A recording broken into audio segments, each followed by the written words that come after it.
What's up guys, Kyle here again, and today we are checking out the MI Audio Megalith Gamma. Let's do it.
Alright guys, hope you're doing great out there today. If this is your first time here at my channel, my name is Kyle, and what I do is I take awesome high gain related guitar gear, I record it with a simple SM57 setup, and I give you the unprocessed audio on your end. So if you're into E standard thrash riffs, drop C hardcore riffs, and dudes who constantly have to push their glasses up, you're in the right place. Consider hitting the like button and subscribing on your way out so you don't miss any more of my stuff.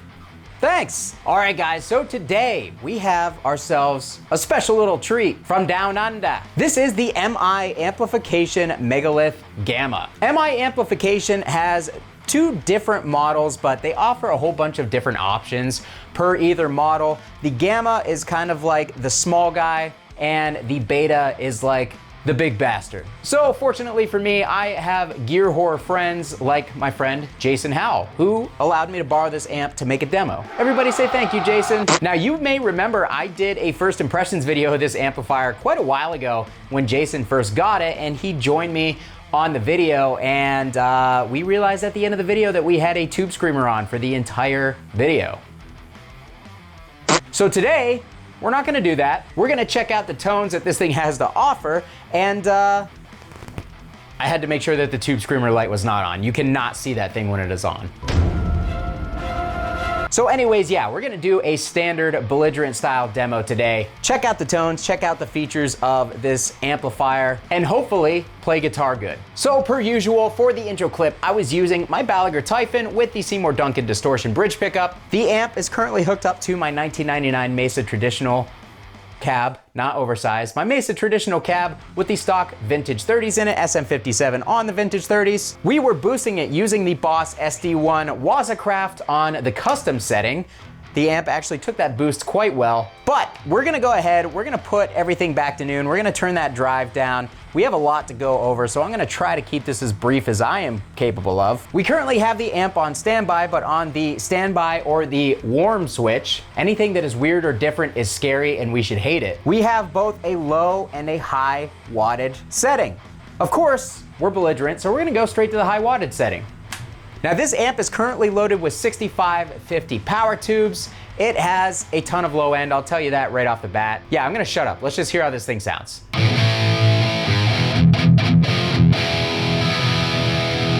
So we have three different drive modes, and I am on the highest gain drive mode. That's where I was to start. Let's go all the way over to the low gain drive mode. All right, so there we go. That's a little bit more reasonable. Let's turn that gain up just a tad. And on this, we also have three different drive EQ settings. I believe that MI offers a few different options on these amplifiers. I'm not sure what all those entail, but I know that this one has the sizzle switch on it. We have it currently in the middle mode. We've got the drive EQ set on 1. Let's actually push it over into the middle to 0. So that is nice and full, lots of low mids and lows going on there. Let's push it over to 2. That seems to take away a lot of the upper lows and the lower mids and kind of leans the amp out a little bit. It's a very crunchy type gain on this current gain setting. Not very saturated, not very Marshall. It's kind of almost reminds me of the gain structure of like a Dietzel VH4. Let's go back over to that one EQ setting.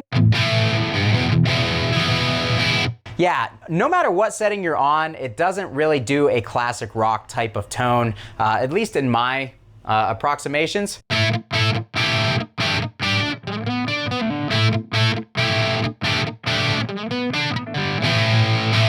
Another thing that I forgot to touch on is we have a drive contour, and that makes a huge difference. I had it set at noon, but let's pull it back to 9 o'clock. So that kind of is like blanket on the speakers type thing. Let's put it up to 11. And up to noon. Finally, as soon as we start getting past 1 o'clock or noon even, it starts getting really harsh. But the mids come a little bit more forward, so that's almost plexi-ish. Let's actually pull the treble back a little bit. That's about the closest to a classic rock or hard rock type tone that I've gotten so far.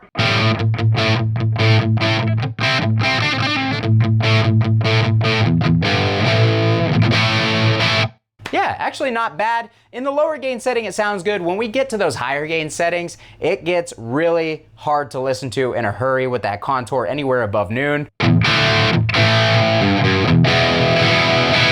right, I take back my previous statement. Pushing that contour up for the lower gain sounds actually does sound pretty good, but let's put it back to noon and let's go ahead and push that drive gain all the way up to like 1 o'clock.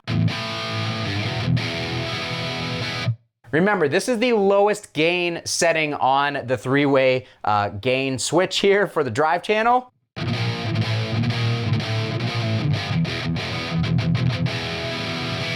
Let's push it up even higher.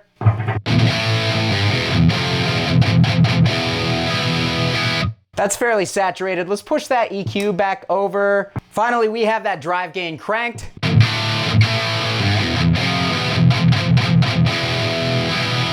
It's pretty saturated, but it has a drier feel to it, but it's still pretty tight. All right, so we have not messed with the sizzle switch yet. Let's kick it over to the left-hand side. Man, I love the low end of this amp. I'm struggling a little bit with the top end and kind of balancing out the harshness. You guys know I like my tones brighter, but I like a lot of upper mid aggression. It's like I can't quite find the sweet spot of that presence or sizzle. But let's go ahead, let's hit it with an overdrive. Let's hit it with the Ibanez Tube Screamer, and let's see if that kind of gets me what I'm looking for on this low gain setting.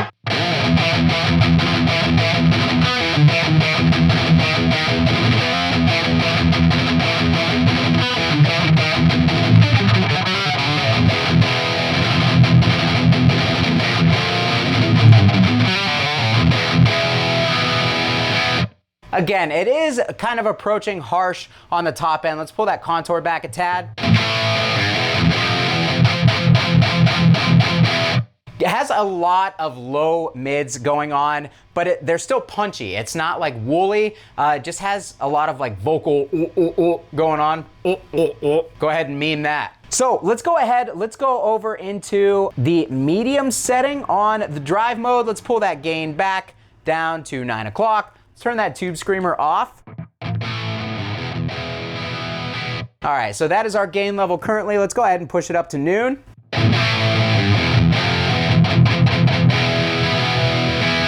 All right, so I don't know if it changed the voicing, but I am sensing a little bit more low end and low mids in the way that we have it set right now. What happens if we kick that Tube Screamer back on?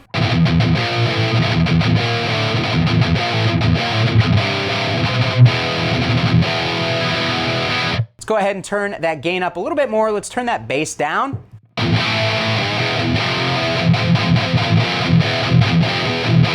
Let's put that sizzle switch back in the middle. That's what I'm talking about. It's woo!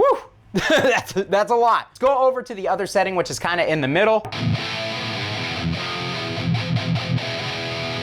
Nope, I don't like that. The treble seems to be placed a little higher than I typically like in the frequency range.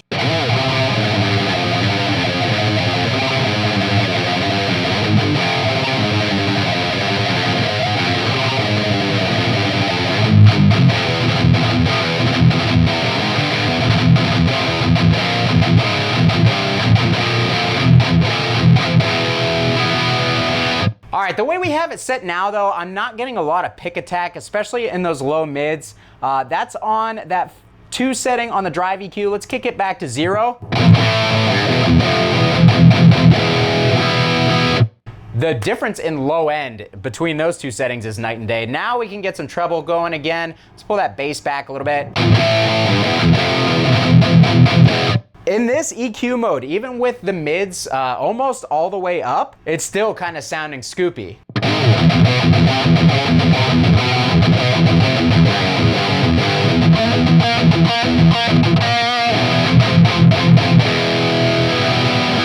It's still tight and punchy, but the low end is just pretty woofy, and the mids are just like not there, man. Not the way that I like anyways. Let's kick it over to the 1 setting on the drive EQ. Lots of low mid woofiness though. Let's pull those mids back up.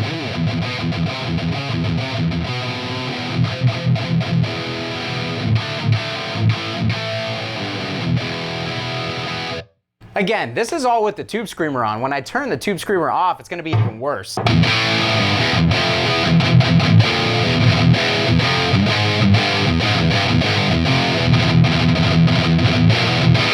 Kind of has that like rubber bandy low end thing going on without a boost. Let's put that drive contour up more. Brings the mids forward, but then it does a really harsh thing on the high end. Pull the sizzle switch over.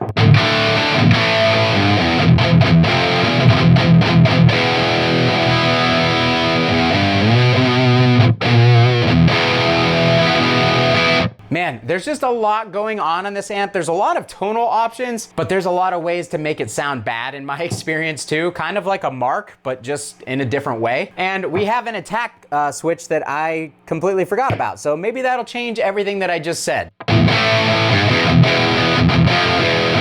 That's on the 1 setting, here's on the 2. That seems to bring the mids forward a little bit, at least more to the area that I like them. Let's put that sizzle back in the middle.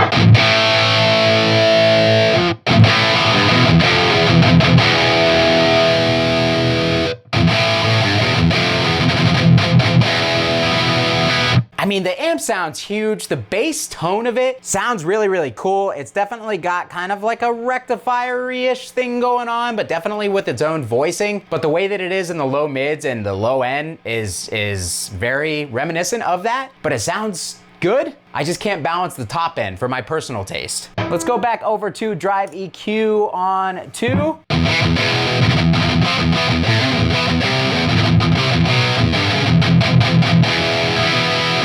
All right, so now we're kind of getting somewhere. Let's pull the treble back a little bit. Let's get more bass. Let's go over to drive mode 3. This is the highest gain mode. Let's turn that gain back down to 9 o'clock. EQ back in the middle.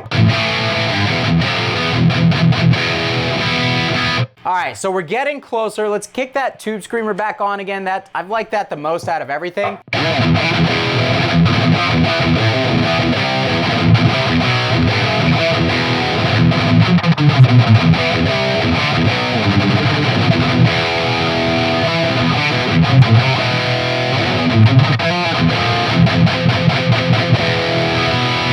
All right, so let's try a guitar with different pickups because I personally just don't think that this thing is reacting well to this guitar maybe. All right guys, I have my LTD EC1000T here with the Alnico 2 Pros. These are a little bit more open and forward in the mids and a little bit less harsh up top. Let's see if they work better with this amp.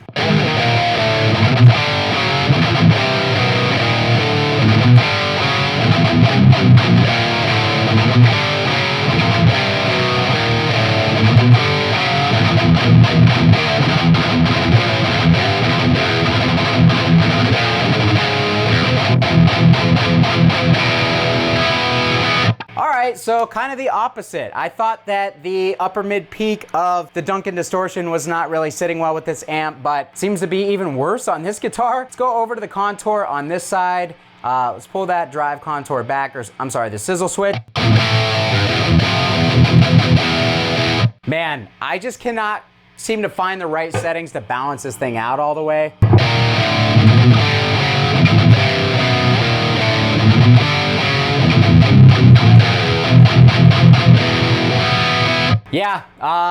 Yeah, just not quite able to dial it the way that I like it. If I had more time and really had a lot of time to figure the amp out, put it with some different speakers, put it with a different cab, different pickups, I'm sure that I could find something to balance that top end out to make me like it more. But on the standard demo rig here, it's just, I'm struggling a little bit. I like the bass tone. There's just way too much of that top end thing going on. Last but not least, let's try it on the 7-string. All right, guys, 7-string Schecter PT Hellraiser hybrid here. We've got the EMG 5766. Let's see if these active pickups smooth out that top end a little bit.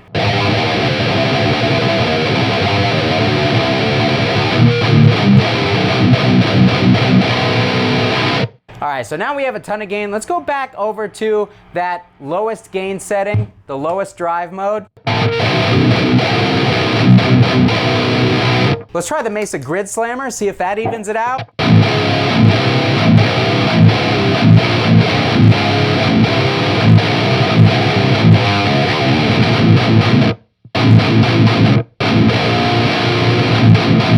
I think that low gain setting overall is my favorite. It just seems to open up the amp a little bit so that it's not harsh on the top end. The mids come forward a little bit more with that gain cranked up. It just seems to be balanced. Let's try one more riff. I'm gonna pull that bass back. I'm gonna pull the mids back just a bit.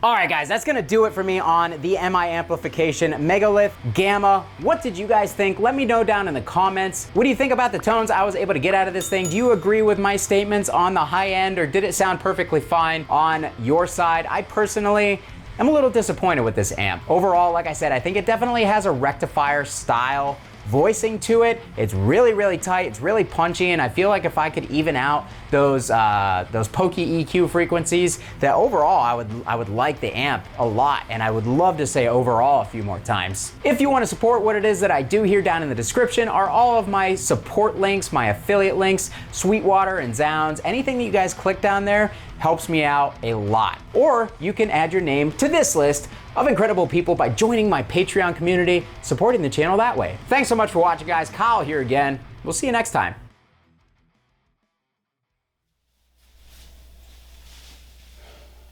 You know what this wall is missing? Another amp.